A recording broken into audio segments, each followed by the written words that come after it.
এই যে গাছের আমাদের ঘরের উপরে গাছের থেকে আম পেড়ে দিয়েছে একজন লোকে। আম কেটে এটা এখন রোদে দেব। রোদে দেওয়ার পরে শুকিয়ে রাখবো। গরমের মধ্যে ডালে দিয়ে পরে খাওয়া যাবে। সাম্বার ডাল রান্না করলে টক দিতে হয়। টকে দিয়ে আমগুলি শুকিয়ে গেলে ভালো করে ধুয়ে গরম জল দিয়ে তারপরে গরম জল দিয়ে একটু সময় ভিজিয়ে রাখলে আমগুলি নরম হয়ে যায়। সাম্বার ডালে দেওয়া যায়, এমনিও টক ডাল করে খাওয়া যায়।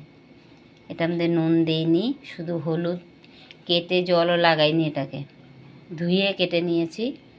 তারপরে শুধু হলুদ মাখিয়ে এখন রোদ্রে দেব।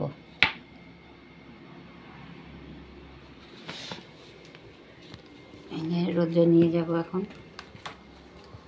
খুব রৌদ্র আজকে, রোদ্রে বাইরে যাওয়া যায় না। এত রৌদ্র আজকে, গুয়াহাটির তাপমাত্রা এত বেশি।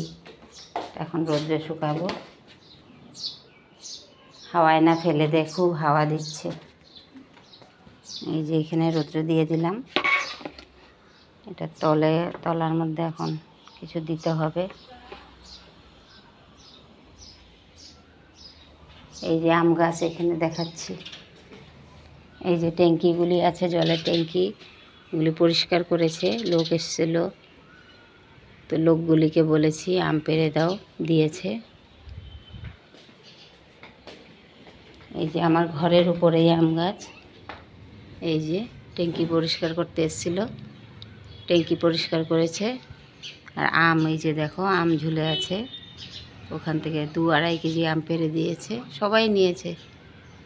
এগুলি বড় হলে খাওয়া যায় না, পোকা হয়ে যায়, পাকার সময় পোকা হয়ে যায়। একটা আমও খাওয়া যায় না। 100টা আম পারলে কি জানি 10টা আম ভালো বেরোবে, আর সব পচে যায়। এর জন্য সবাই কাঁচা কাঁচা নিয়ে খেয়ে নিচ্ছে।